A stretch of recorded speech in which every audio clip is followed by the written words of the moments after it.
So we left off with the remove method, right? We finished the add method and the remove method for a doubly linked list, if I recall correctly, right? So now the only things I really want to check off are get and set, which we didn't write in the singly linked list. I'll go ahead and write them in the doubly linked list, though, because they're kind of trivial, and they work exactly the same. So get. So, right, get it versus get node. So remember, get and get node are different. Public e get. Get node gets you a value at a specific index. So get gets you a value at a specific index. Get node gets you the node of that specific index. And in an array, that's pretty easy because all I do, if it was with an array list, I would say data, right, index, right, and just return that. But here, I actually, because I'm dealing with an array, a linked list, I have to actually go through the scavenger hunt to go of following the pointers in the list to get from one node to the next node to the next node, and so on and so forth till I get to the end, until I get to the target. In other words, I have to use the get node function. So so node e target node is equal to get node at that index, right?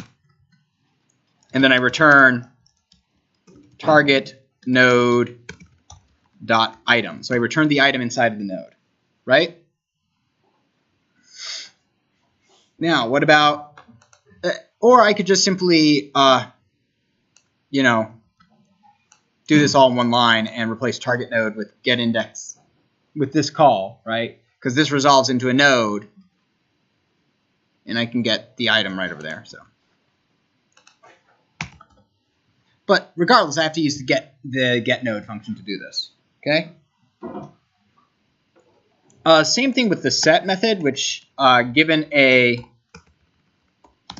e set int index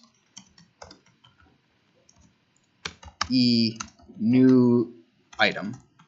So we're going to be taking that node at index and replacing the item that's currently in there with the new item and returning the old item. So e old item is equal to null. Right now, I'll go ahead and declare it. E target node is equal to get node. So we get the node at that index.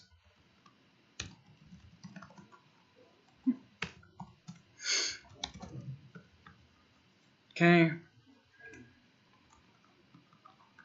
Oh, right, that's a node-y.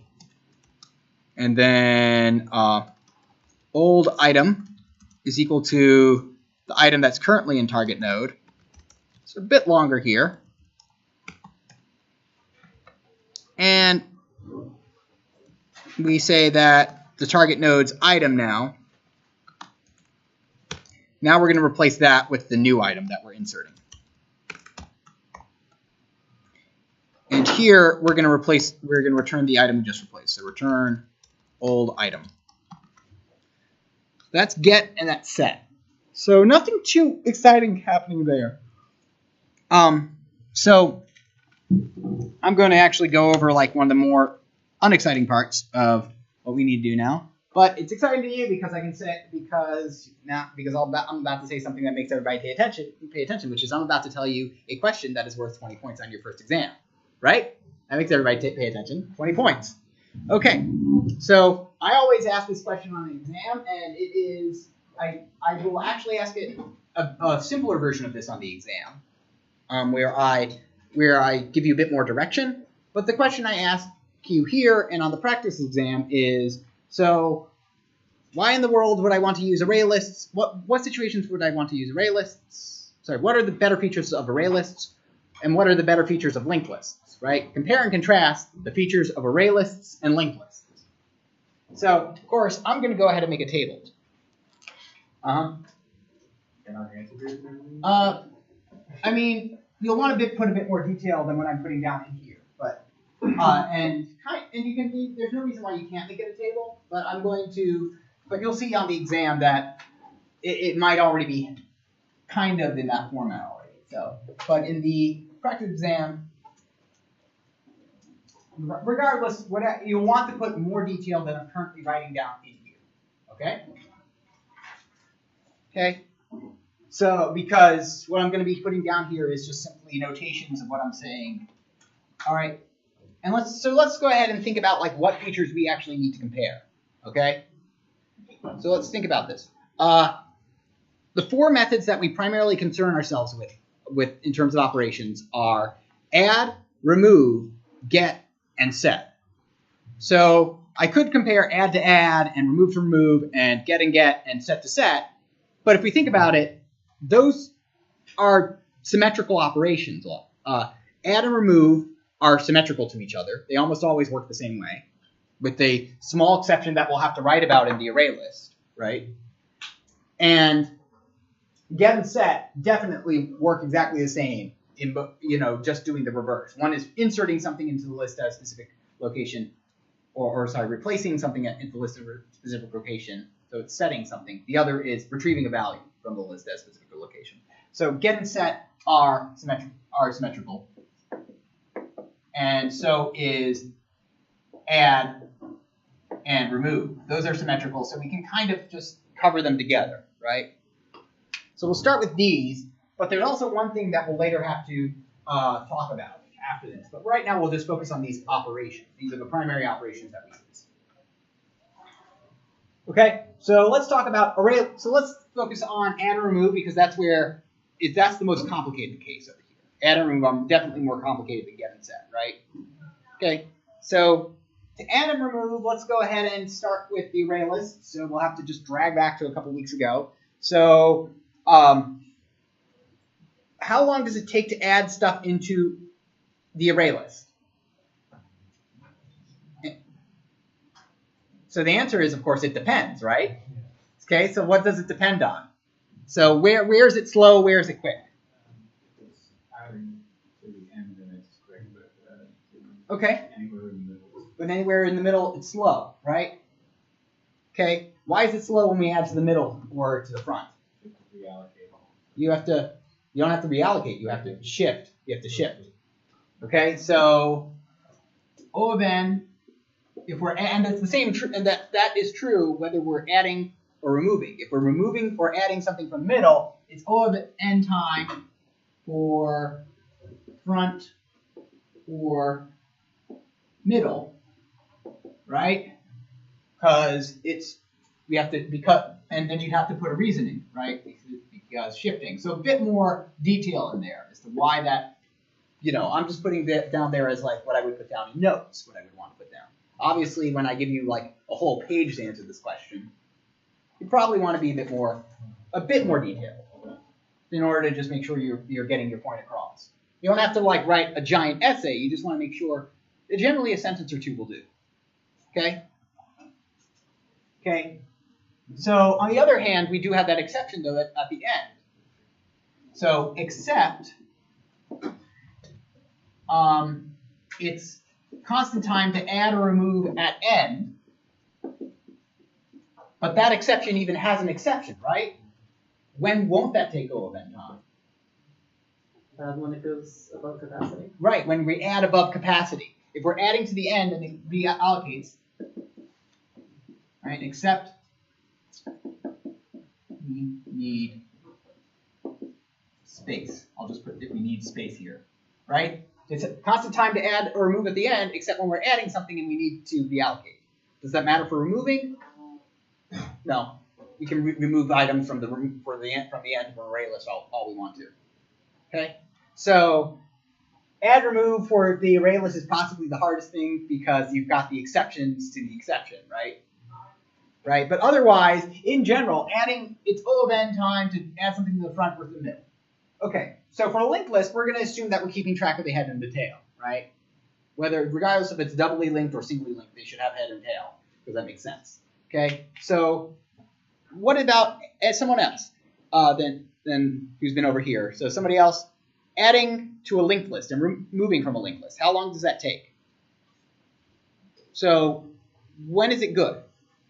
It's good if you're adding to the front and the back. Right. How good? Constant time. Right. Constant time. Just have to move some pointers around it for front. So we can say for, yeah, we can do front or back or head and tail, right? So someone else, where is it bad? Middle. In the middle. How bad is it in the middle? Borderline. Right. Okay. Y. So mention Y here and Y here. But why is it O of n when we need to go in when we do the middle? Because we have to find the node. Because we have to find the node. We have to actually iterate through everything. You don't have to find the middle in the array list. You already know where it is. The O of n comes from shifting stuff around. For a linked list, the O of n cost comes from having to literally go through that scavenger hunt, right, from the first node all the way to the middle or to the end of the list. And yes, technically, if you have a doubly linked list, you can, if you realize you're past, if you realize the index you're looking for is more than halfway through the list, you could start from the other end. But you're still going to be looking through n over 2 items, which is still O of n time. Okay, so the answer here is get node, right? Because that's the function we're using here. So let's look at get and set, which is much easier. So how long does it take for an array list to do getting and setting? Anyone? Yeah, constant time. Constant time. It's constant time because it's using an array, and arrays can get and set stuff at constant time. All right, someone else? Let's see, someone else want to take linked lists. Getting and setting in a linked list. Yep. Linear time. Linear time. Why does it take linear time for a linked list? You have to use the get node again. You have to actually find the thing you're getting and setting.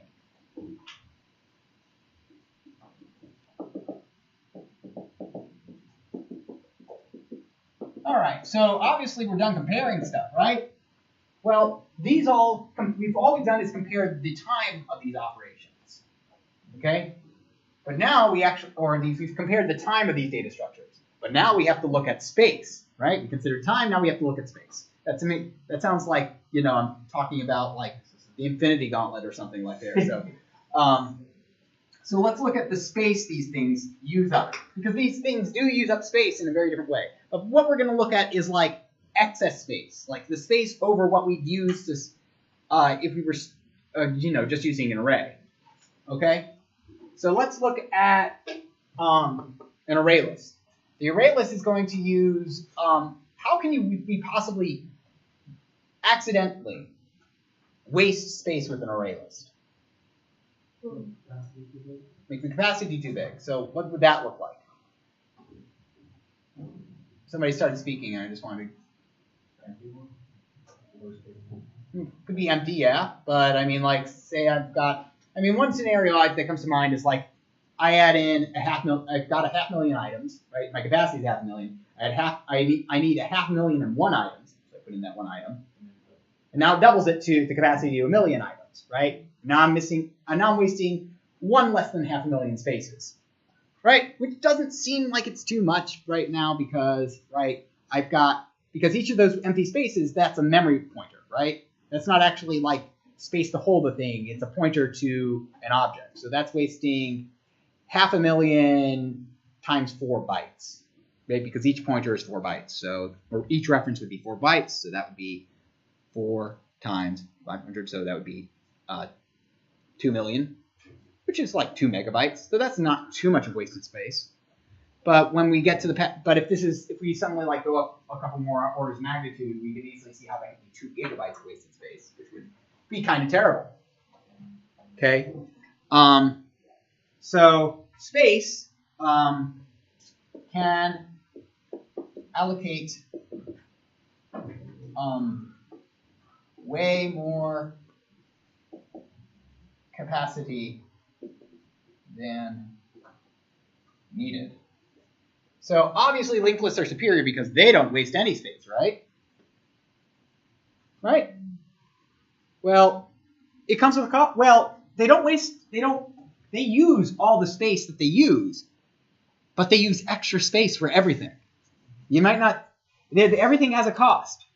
You might not just be thinking about it, right? Let's look at the node class. because, right, for the doubly linked list, right, here is the memory location for an item, right? We're storing the memory location for an item. We need that. We've got, whether we're storing stuff in an array of E's or we're storing stuff in nodes, this is going to be used no matter what, right?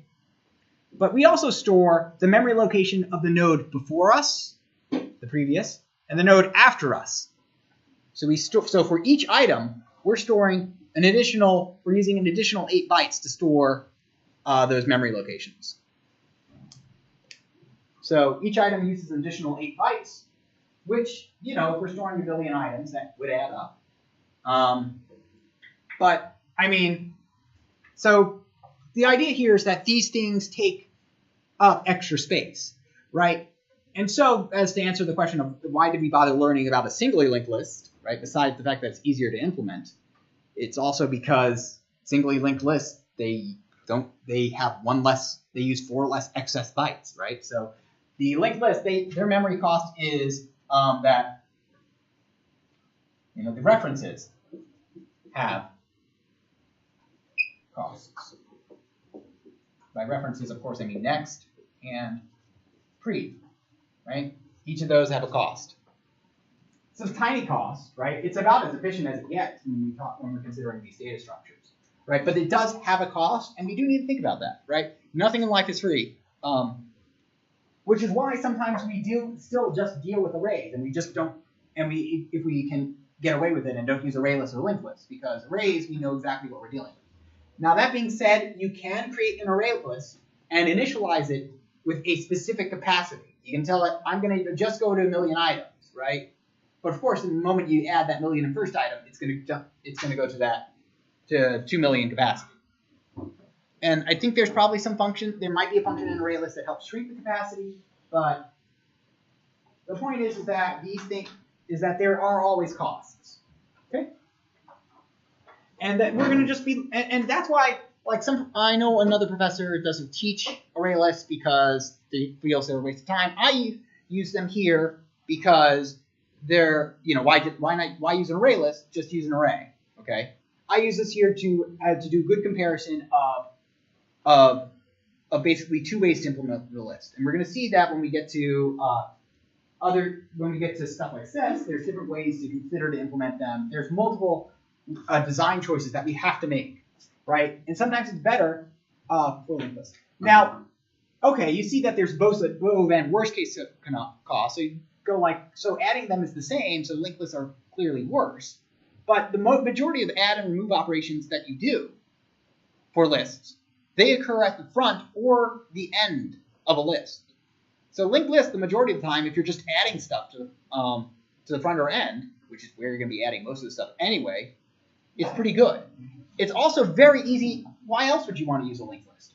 Well, when you have 2 linked lists, it's actually very easy to connect 2 linked lists.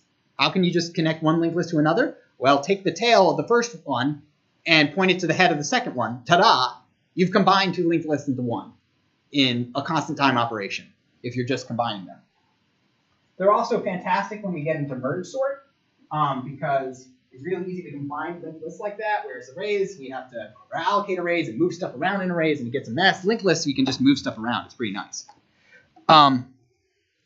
So that is our comparison and contrasting of array lists.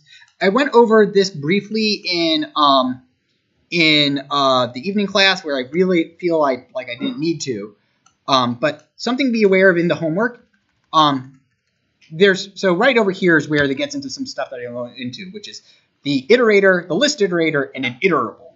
Okay, I'm only going to bring this up because just for completeness sake, I've given you an iterator in the so the homework I'm going to be posting tonight. I've given you an iterator. I've written you one. Your homework tonight will involve your homework that I'm posting tonight, the Josephus problem, will involve you writing a program that basically solves the Josephus problem, and you need to create a circular linked list for that. So a singly linked circular linked list. And all that means is a singly linked list, but the tail, instead of pointing to null, it points to the head. Which changes the code slightly, not too much. But so long as you understand what you're doing, it's not a lot of it's going to be the same as the singly linked list code that we wrote. So what an iterator does is that you can view it as like basically the current, how I was using current in current.next, which is basically it starts at the first node, and then it's a way to go through each of the nodes in turn. Because remember, if we were doing a for loop on a linked list, right, we'd get the first item, then get the second, then get the third, and then get the fourth. But to do that, we need to use the getNode function, which means it would take not O of n time to go through everything, but O of n squared, right? So iterator instead would help us basically we could use an iterator to iterate through the linked list to make sure that basically we'd have a marker to store where we currently are so we can go to the next node without having to start over again. So that's the point of an iterator, right? Does that make sense to everybody? It keeps track of where we are. Kind of like a scanner. It's kind of, you can think of it kind of like this way to scan through a list. Iterators are very, very simple. They have 3 functions, okay? And these are the 3 functions I created for on there. There's has next. Is there a next item to look at in the list, right? That makes sense. It's going to return true if you're if there's still stuff, if you're not at the end of the list, and it's going to return false if you're at the end of the list because there's nothing else to look at, right? Next returns the next element in the list. Okay, gets you the next element in the list. So it advances you one through the iterator, through the list. And then remove, which is weird that they would include it, it removes the last thing in the list. It removes the last element that you return by the next method. Okay? Wait, what do you mean by what? So basically, if we call .next, right? So we start at index 0. We call .next, we're at index, so the first .next returns the value at index 0. The second .next returns the value at index 1.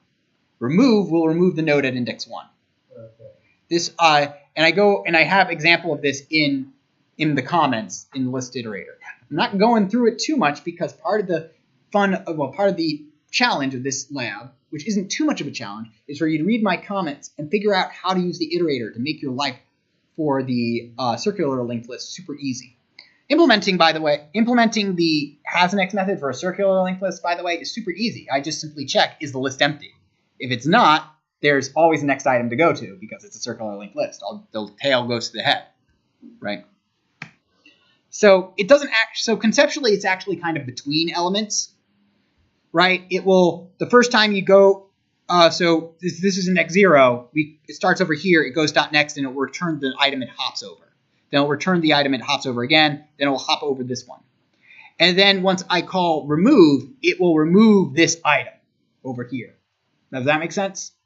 It will do the whole like checkers thing where it removes what it jumped over. Okay. Now, why am I bother bringing this up? Well, because we use iterators a lot, actually. If you use the enhanced for loop, the for each loop, like so the proper way to go through a linked list, right? If you want to use an iterator, you don't actually have to call the .iterator method, which would return an iterator. That's all you have to do to create an iterator. You just call it .iterator. If the list is iterable, and if the list implemented by Java, then it's iterable, and a lot of things are iterable, then the way to iterate through it is you write the for each loop. For each. So well, I'm using the term item. So for each item in the list, this implicitly creates a iterator and iterates it through you. So you never actually have to know how to use an iterator. But this will enable you to go through a linked list in constant time. It's not constant time, linear time, as opposed to quadratic time. Okay.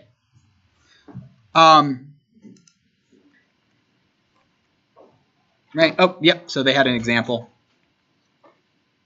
Right. So this counts the number of times some target occurs in the linked list. If you need to, you can keep track of the indices using this too. Right. So it's kind of really useful. Let me just go ahead and show you everything that has the iterator. And there's more slides if you want to look at it. But let's take a look at, come on, where are you? Yeah, as you can see, there's a lot of stuff I don't really consider too relevant. And neither do the other professors. So, because we pick and choose the important stuff. The iterable interface is extended by the collection, and a collection is exactly what it sounds like. It is the basically let's throw a bunch of data together interface, right? This object represents a collection of data, right?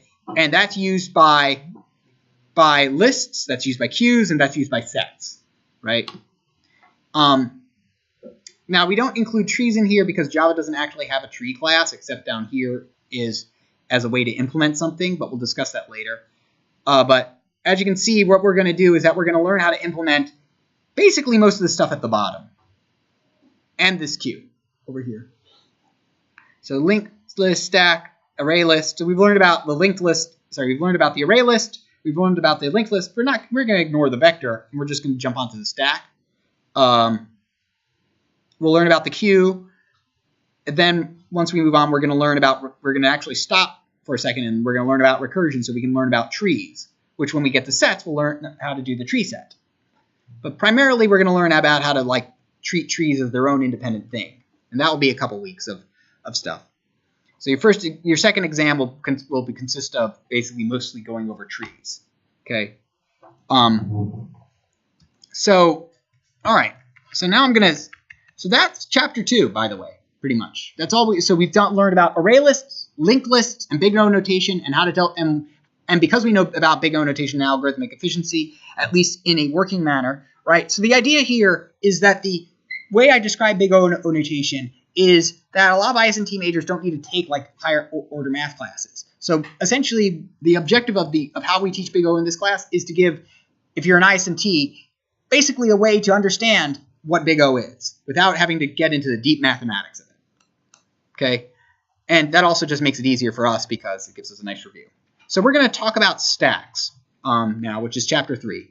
So if I delay if I delay the exam, I will include stacks on this next exam.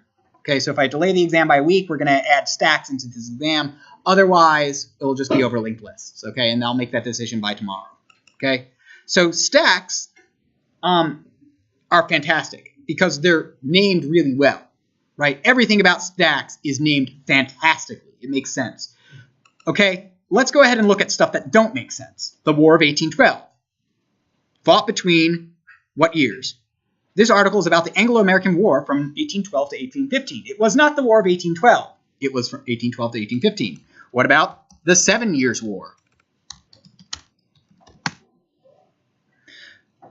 The 7 Years' War was fought between 1756 and 1763, which is not, if you do the math, 7 years.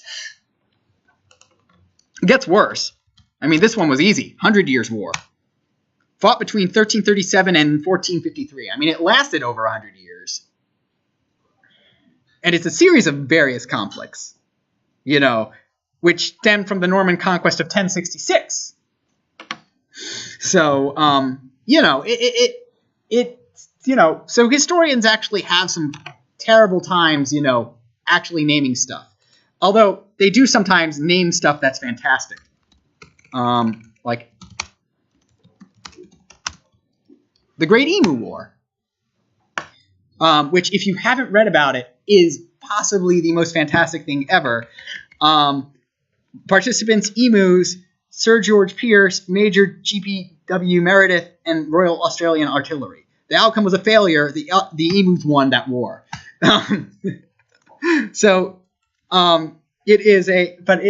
It's a fantastic Wikipedia article. If you want to read something, it's pretty fun to read about. Stacks, on the other hand, we name stacks pretty well. Okay, stacks have the stack. Unlike the lists that we were dealing with, they have just 4 methods. They have push, pop, peek, and empty. Okay. Now let me go ahead and describe the concept of the stack before I go on how I show how the slides describe the concept of the stack. Okay. So when I think of stacks, I like to think of a stack of pancakes because normally I'm pretty hungry. So I like to think of stacks of pancakes. All right. And so the question is, how do you manipulate a stack of pancakes, right? How do I add new pancakes to my stack of pancakes? I can't just add stuff straight into the middle of the stack of pancakes. I'm going to knock the stack of pancakes over. Maybe if you're like a pancake master or something, you might be able to just slip one in the middle or something. I'm not. When I add new pancakes to a stack of pancakes, I have to pile them up, on top. Okay? So this operation in stacks is what we call pushing something onto the top of the stack. I take a new pancake and push it onto my stack of pancakes. Make sense? Right? Similarly, when I'm taking pancakes off of this stack of pancakes, I can't just take one out from the bottom. That's going to knock all the pancakes over. I'm going to get maple syrup and mush all over the table, right? Okay, then I'm going to have to clean it up. Nobody likes that, okay? So if I'm taking stuff off a stack of pancakes, or a stack of anything really, right? If I'm taking something off the stack and I don't want to knock the stack over, I take stuff off the top of the stack, right?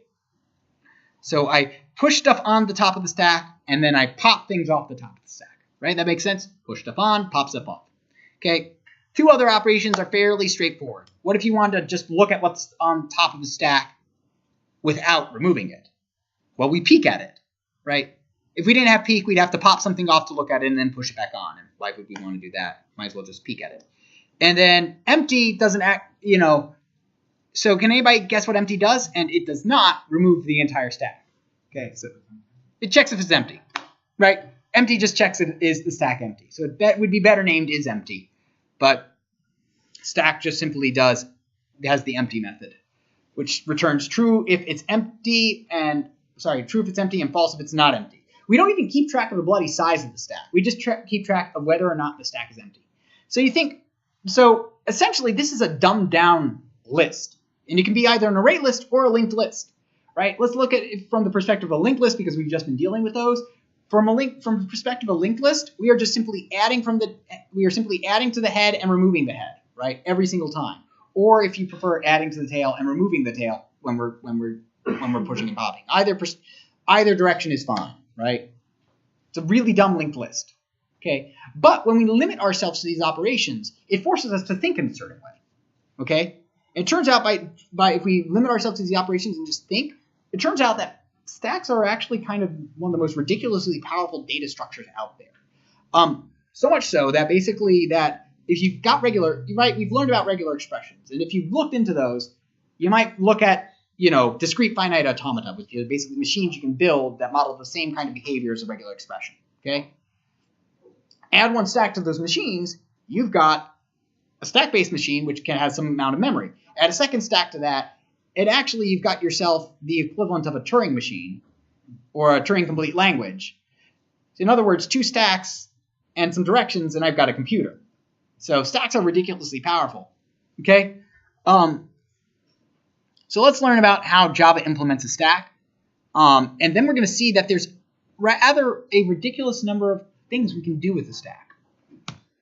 So the other thing they use is a Pez dispenser to kind of describe it. And does anybody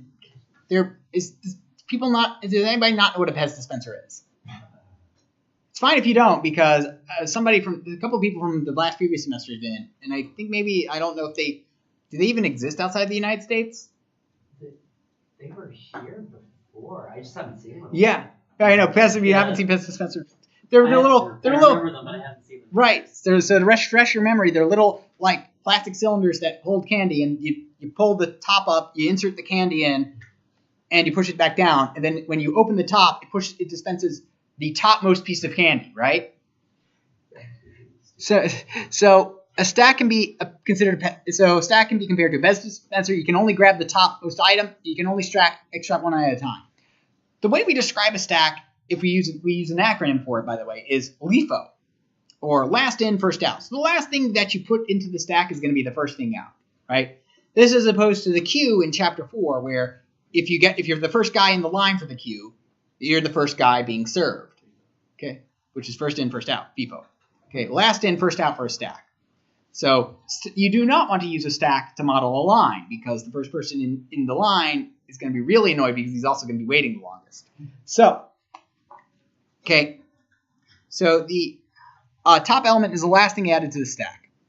Again, we just have 4 methods. We have a Boolean method that tests is empty. We have a peek, which tests is there a top. What's the top item? Pop returns the top item and removes it. Okay, and push pushes the item into the stack, and for some reason also returns the same item that you just pushed in. So if I push in an object, it's going to return that object. I don't know why that's specified that way. I've always found it rather silly, but that's the specification for it. Okay. Here's a stack of strings currently. So we typically view these things from bottom to top, right? So linked lists, I'll say they have a head and a tail. I'll just simply say that the stack has the top of the stack, which is the item on top. So it's not really there's no tricks here, okay? Jonathan is the name at the top of the stack. It's followed by Dustin, followed by Robin, then Debbie, then Rich. Rich was inserted into the stack before anybody else, so he's at the bottom. Then Debbie, then Robin, then Dustin. Jonathan is the newest. So if I do names.peek, that would return Jonathan. If I did names.pop, it would return and remove Jonathan. So we're in B. And if I do Philip.push, it would put Philip on top of the stack. And for some reason, it will also return it to me. So you can see that I would popping one item off and then pushing one item on. So another thing that makes stacks really easy to analyze, by the way, is that all these operations, as you might imagine, are constant time operations. Okay? Doesn't take, right? If this is the equivalent of adding to the tail or adding to the head of a list, of a linked list, is constant time. If we're implementing this as an array or an array list, then the only way we can do a constant time addition is by adding it to the end. Oh, I erased the list. Sorry, I erased the table up there. The only time we can do a constant time operation is by adding it to the end. So we just simply add it to the end, and then maybe it takes O of n sometimes if we have to reallocate. Okay? Both have their advantages and disadvantages. So what can we do with stacks? Well, this is what I used to give as this is what I've done as homework in previous semesters. I'm probably going to look for something else this semester, which is finding palindromes. So palindrome, for those of you who forget what it is, and I know it should sound familiar because almost everybody knows what it is, it's a string that reads identically in either direction. So we're going to ignore case here. Kayak, right? That's spelled the same forward and backwards.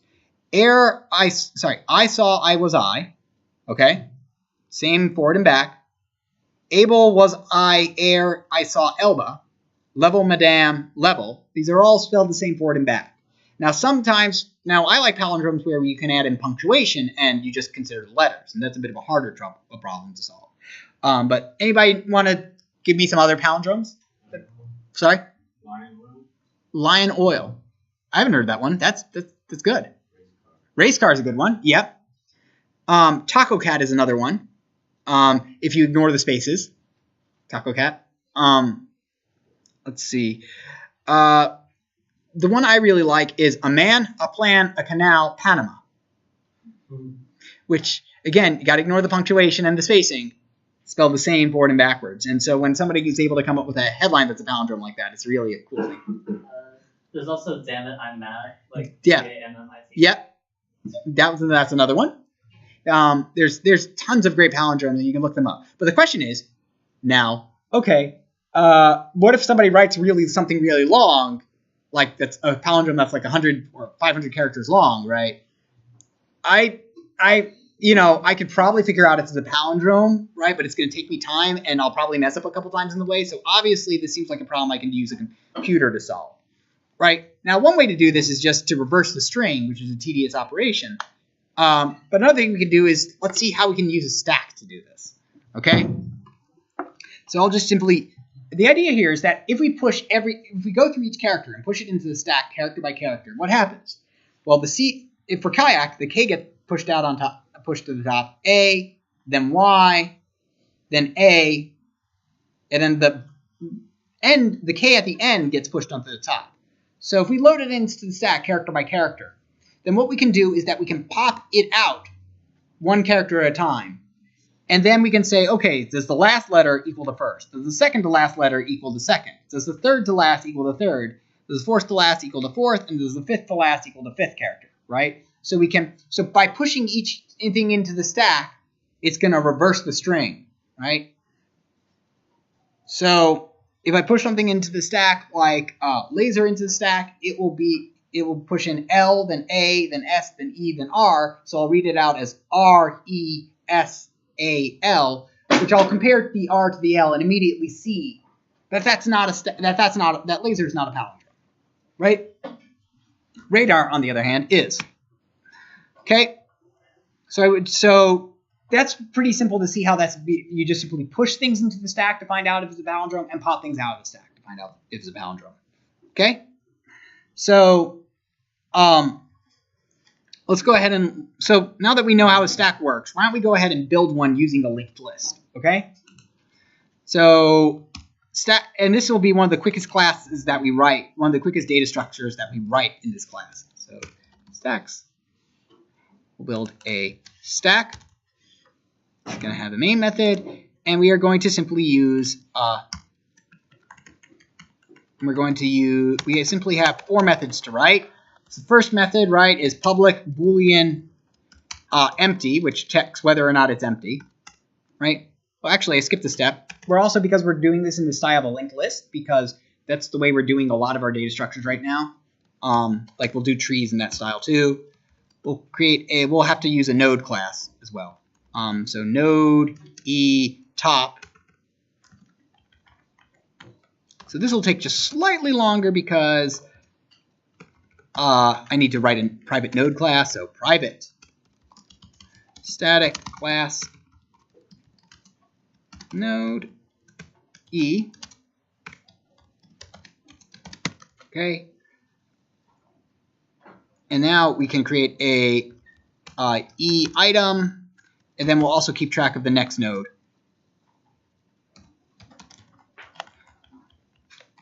And the reason this is useful is because when I do a queue in a linked list style, I won't want to call it next because that's confusing. Instead, I'm going to call it like after, right? Or something like that, because otherwise it gets confusing for people because they think the next thing is the thing at the front. But when you look at a queue, you typically have the item at the right is the first thing in the queue. So it gets a bit confusing because the links will point backwards, which people think is previous. You'll see when we get there to chapter 3. So as a result, I like to keep it pretty simple here by just going next. And we'll just have the constructor. Node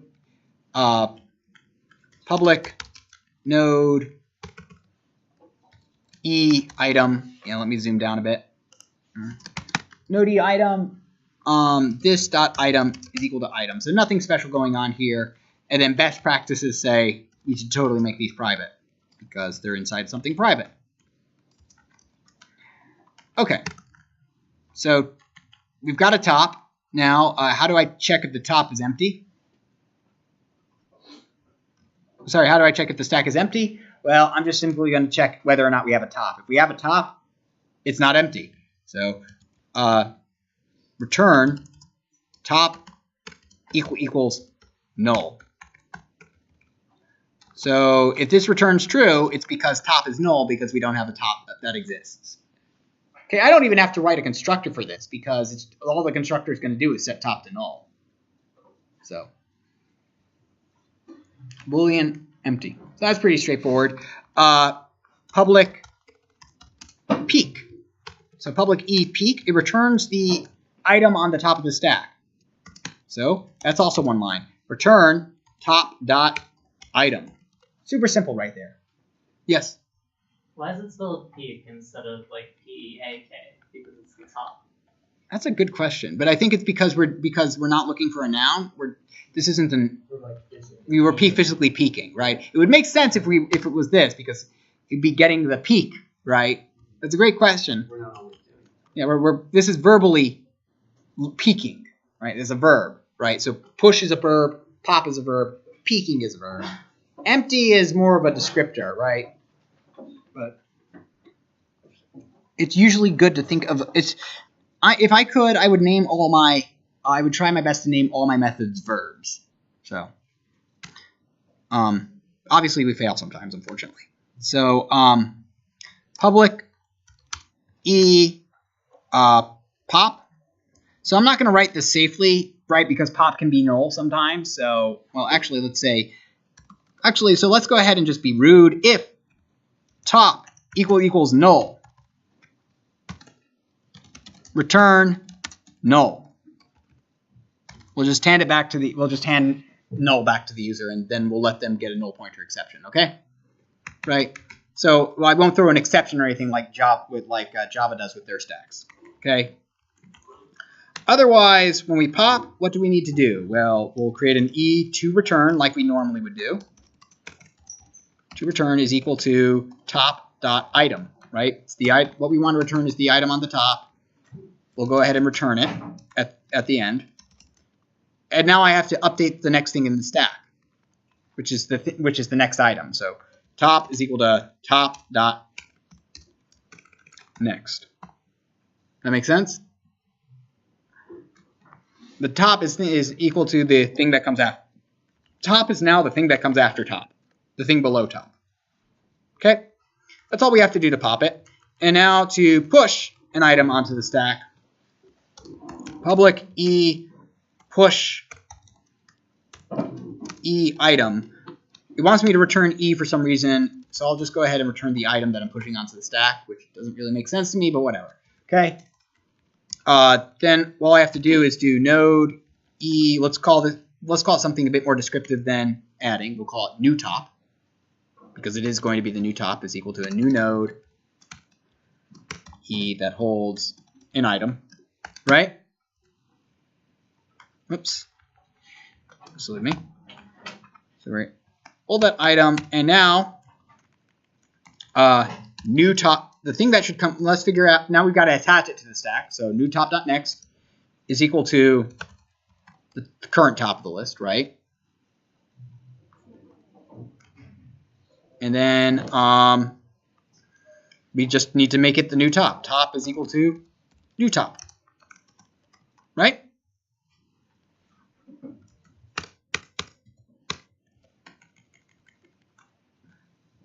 Push, pop, peek, empty. That's it.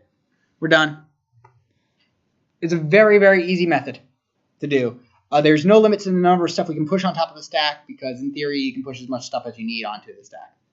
There's no limit to the amount of, and then you can pop as many stuff off the stack as you need. Oh, I don't know why I'm yawning now. It's not that late in the day. All right. So let's look at one other interesting problem that we can do. Because I think we have only time with 20 minutes for one more problem, right? We're going to go over balanced parentheses, and then when we get back on Monday, we will go over doing math in a really different way. But for right now, we're going to go over the balanced parentheses problem, all right? So if you've done regular expressions, I highly suggest you just take some time. I'm never going to really test you on them, but they're useful to know. One limitation of regular expressions is that they can't balance parentheses. It just can't. It's just one of the problems it's one of the distinct problems that's beyond them. So, and what is this balancing parentheses problem? Now, this is actually one that looks like a make work problem, but it actually has real world consequences for you because, I use parentheses and curly braces all the time, and it's really useful to know that first off, these parentheses match each other, but not only that, if I remove one, that I've got a mistake, right? So this is a program. Somebody coded the ID. Somebody wrote it. How is it doing this, right?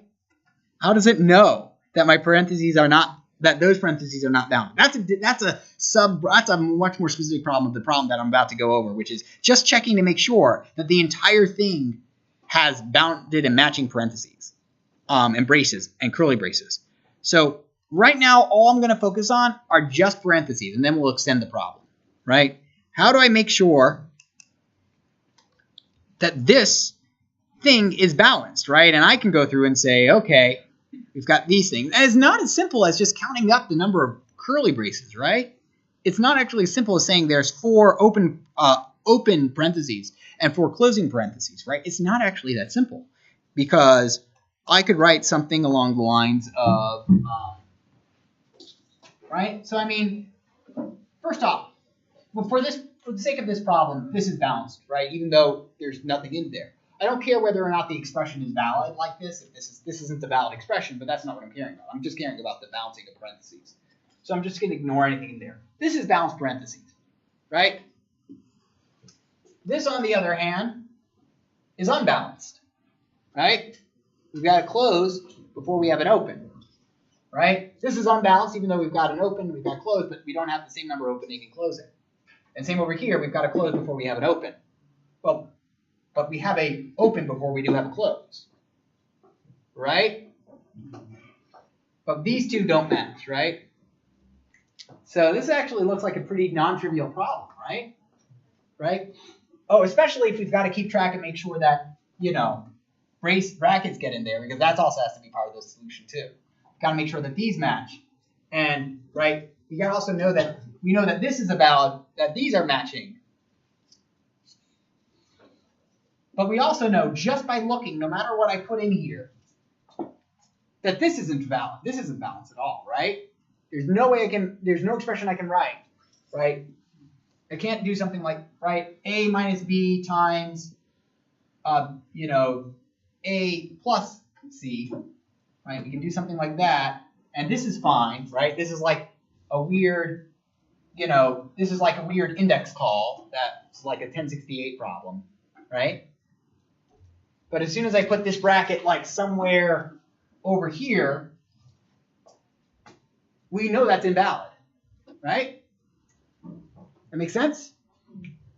Everybody's following along with this with the problem that looks pretty difficult.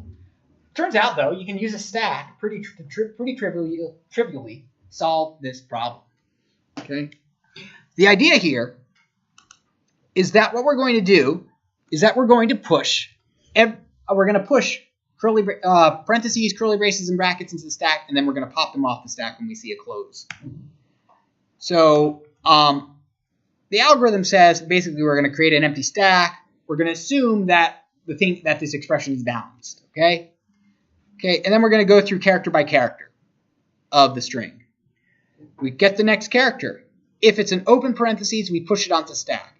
If it's a closing parentheses, we pop the stack. Okay. If the stack was empty, or if the top does not match, so if the stack is empty, well, if the stack is empty, right, we're pushing a parentheses on, and then we're going to pop off every single time we see a close. So if we try to pop and it's empty, right, that's where we've got this kind of situation going on, where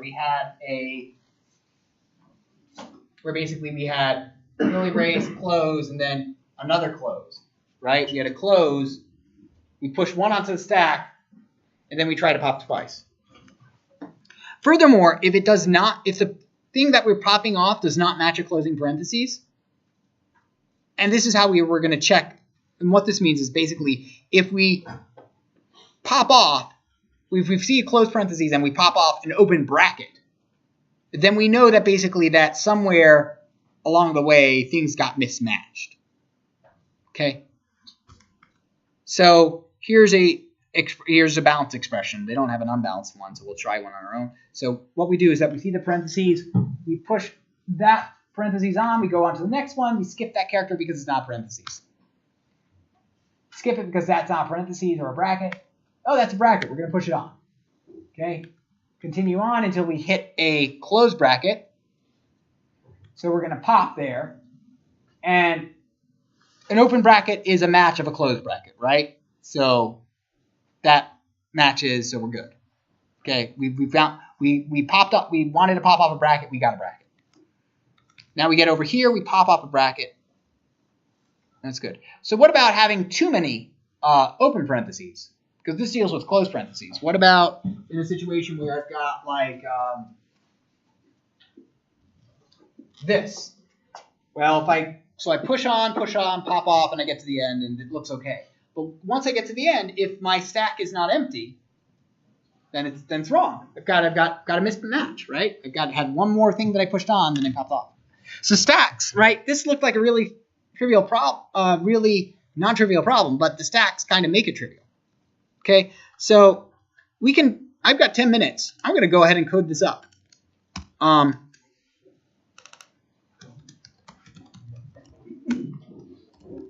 Because I coded it up last night, so it's the second time around it's easier, you know. And it wasn't that hard to do that last night. So let's go ahead and do public static Boolean is balanced. My expression is just going to be a string, right? String expression, right? So what I'll need is a stack of. So first off, I'm going to assume that it's true, that it works, and as soon as I disprove that it doesn't work, as soon as I show that it doesn't work, I'm going to get rid of it. It's a string of characters, right? Stack is equal to a new stack, and I'm just going to use the one that I just wrote. Okay. So hopefully what I wrote worked. If not, I'll just import the one from Java, but I'm pretty sure it will work. Okay. So first off, if I get to the end and if stack dot empty is, so if the stack is not empty, return false, right? If we get to the end, is okay. So now let's go through character by character. For character, oh, I don't have the ability to do a for each. So let's go ahead and do while. No, wait, no, I have, sorry. Character C in, I was thinking of the stack for a second, but I don't iterate through the stack. Expression dot to character array. So here I'm going to go simply through. So what I did is I turned the string into an array of characters, and now I'm just iterating through each string because I don't care about what indices they are. If C is a, so if C is a parentheses, or C is a curly brace, or if C is equal to a bracket, then I do one thing. I'm going to copy this and do else if C is one of these the closing version of the characters, right? Okay, so, and then else if it's anything else. Well, I don't actually have to put anything there, but I'll just go ahead and say continue. How many of you have seen continue before? How many of you haven't seen continue before? Right. Okay. How many of you know what break is? Break is a weaker version. Continue is a weaker version of break. What continue does is it says, I'm done with this current iteration of the loop. I'm going to move on to the next iteration of the loop. It's kind of unnecessary here and superfluous, but good chance to show you with the remaining 7 minutes I have. Okay, so now if I'm over here on an open parentheses, I'm going to push it into the stack. Push C onto the stack. Done.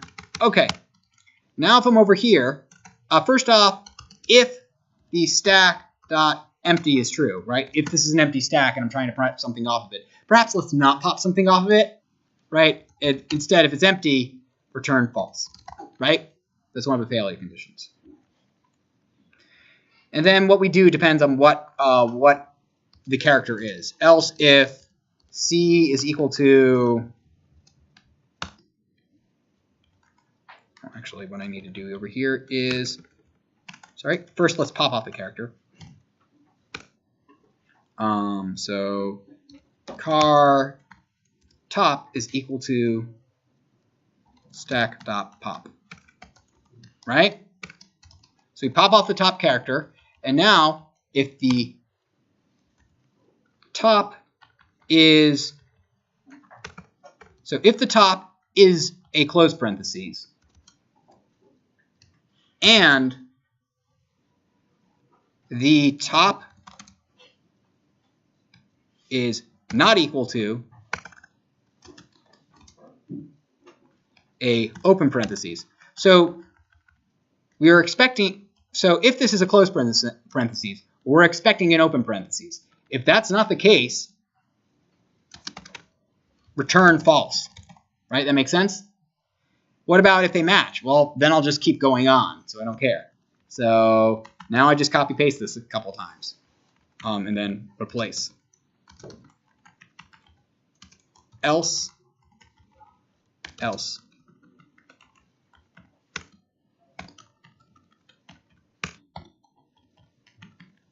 Same logic for these guys, you know, and I think that's it.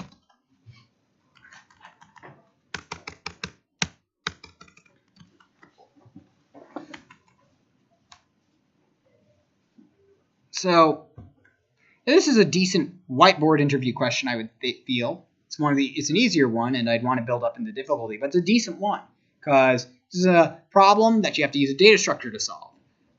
There's a bunch of linked list data structure interview problems that, by the way, that I'd be happy to share with you and go over. If you want to practice for a whiteboard interview, I'm more than happy to do that.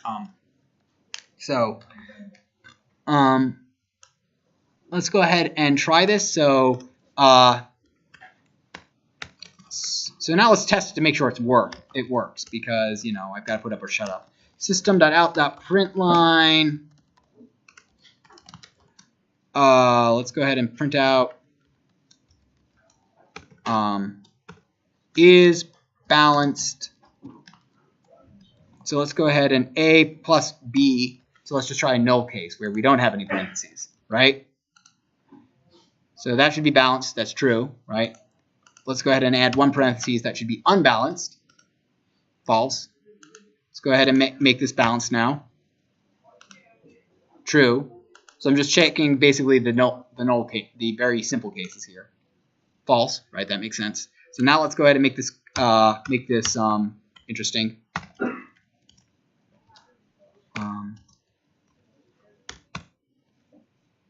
If I plus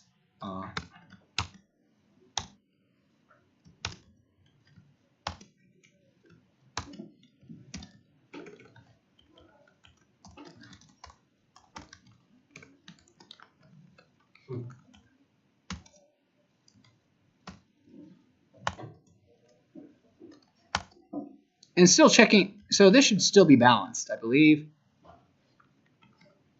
Yep, okay, that should be a balanced expression. And if I move this guy over here,